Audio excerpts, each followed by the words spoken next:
Class 10 वालों, स्वागत है आपका एक नए क्वेश्चन के साथ। आज मैं आपको एक नया क्वेश्चन बताऊंगा। यहाँ पर देखिए, क्वेश्चन को सुनिए। एक समतल दर्पण द्वारा उत्पन्न आवर्धन +1 है, इसका क्या आशय है? दोस्तों, आपको यहाँ पर एक दर्पण दिया गया है। कौन सा दर्पण है? तो समतल दर्पण है। ठीक है दोस्तों, आपको ये भी क्वेश्चन में दे दिया गया है, इस समतल दर्पण का जो आवर्धन है ना, वो कितना है? तो +1 है। मतलब आपको आवर्धन भी क्वेश्चन में दे दिया गया है। ठीक है, और आपसे पूछा क्या जा रहा है? आपसे पूछा जा रहा है ये समतल दर्पण जो है इसका आवर्धन +1 है, तो इस बात का आशय क्या है, या फिर इसका क्या आशय है? आपसे आशय यानी मतलब पूछा जा रहा है। ठीक है दोस्तों, आइए आप आंसर को देखिए। यहां पर देखिए और बातों को आप समझिएगा। यहां पर देखिए, एक समतल दर्पण द्वारा उत्पन्न आवर्धन +1 है। ये बात तो आपके क्वेश्चन में भी दिया गया है। ठीक है, इसका अर्थ है कि समतल दर्पण के द्वारा जिस वस्तु का प्रतिबिंब बन रहा है उस वस्तु का आकार।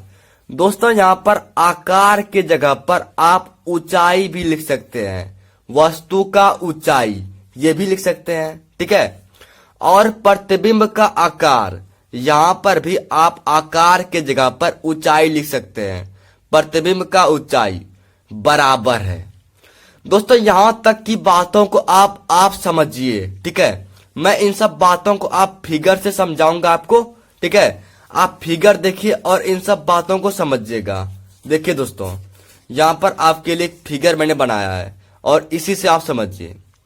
दोस्तों, जब ऐसा हो कि समतल दर्पण द्वारा उत्पन्न आवर्धन आपको +1 दिया रहे, ठीक है, और आपको इससे आशय पूछे, तो आप क्या कीजिएगा? देखिए, इसका आशय ये होगा।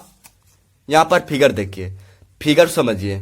दोस्तों, यह एक वस्तु है। ठीक है, ये क्या है? एक वस्तु है और यह एक समतल दर्पण है। ठीक है, और यह प्रतिबिंब है। किसका प्रतिबिंब है? तो इस वस्तु का प्रतिबिंब ये है। ठीक है दोस्तों, जब आपको समतल दर्पण द्वारा उत्पन्न आवर्धन +1 दिया रहे, इसका मतलब होगा, यानी इसका आशय होगा कि इस वस्तु का जो ऊंचाई होगा, यानी इस वस्तु का जो आकार होगा, वह आकार और इस प्रतिबिंब का आकार जो होगा, यानी इस प्रतिबिंब का जो ऊंचाई होगा, दोनों बराबर होगा। ठीक है, बस इतना सा ही बात है और इसके अलावा कोई बात नहीं है। जो आकार इस वस्तु का होगा वही आकार प्रतिबिंब का होगा।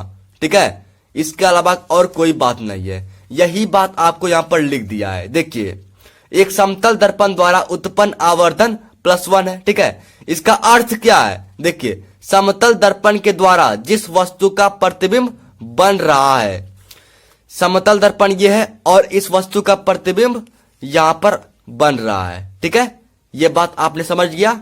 इसके बाद क्या बोल रहा है? देखिए क्या बोल रहा है, उस वस्तु का आकार और प्रतिबिंब का आकार बराबर है। तो मैंने आपको ये बात तो पहले बता दिया, जो वस्तु का आकार होगा वही आकार प्रतिबिंब का होगा।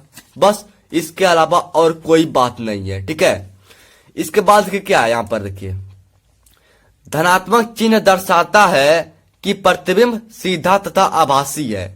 दोस्तों, आपने एक बात को गौर किया क्या? यहां पर देखिए, यहां पर प्लस चिन्ह है ना, प्लस चिन्ह। इसका मतलब क्या हुआ? इस प्लस चिन्ह का मतलब क्या हुआ? देखिए, ये जो है प्लस चिन्ह, इसका मतलब हुआ कि वस्तु का जो प्रतिबिंब बना है वो प्रतिबिंब सीधा है तथा आभासी है। ठीक है, याद रखिए, सीधा तथा आभासी। यही बात यहां पर लिख दिया है। धनात्मक चिन्ह दर्शाता है कि प्रतिबिंब सीधा तथा आभासी है। दोस्तों, इतना सा बात आप लिख दीजिएगा। इसके बाद आपको क्या करना है? देखिए, इतना सा बात लिखकर आपको छोड़ना नहीं है, आगे आपको कुछ और कम करना है। क्या करना है? तो यहां पर देखिए, आपको लिखना है आवर्धन का सूत्र। आवर्धन का सूत्र क्या होता है? देखिए, यहां पर सूत्र मैंने लिख दिया है। आवर्धन बराबर होता है प्रतिबिंब की ऊंचाई बटा वस्तु की ऊंचाई। ये सूत्र होता है आवर्धन का। दोस्तों आपको आवर्धन दे दिया गया है +1 दिया है ना क्वेश्चन में, ठीक है। तो यहां पर आपको आवर्धन का मान लिख देना है +1 बराबर लिख देना है, यही वाली बात लिख देना है, प्रतिबिंब की ऊंचाई बटा वस्तु की ऊंचाई, ये आप लिख दिए, ठीक है। इसके बाद क्या करना है, देखिए आपको क्रॉस मल्टीप्लिकेशन करना है, यानी वस्तु की ऊंचाई जो है इसको बराबर के उस पार ले जाना है।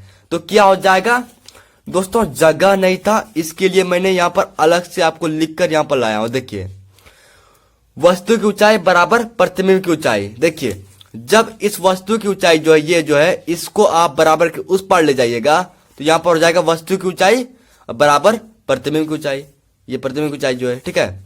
जगह नहीं था इसलिए मैं यहां पर नहीं लिख पाया हूं, ठीक है, लेकिन आप ये बात लिखने के बाद इसको आप लिख दीजिएगा, ठीक है, ये बात को लिख दीजिएगा।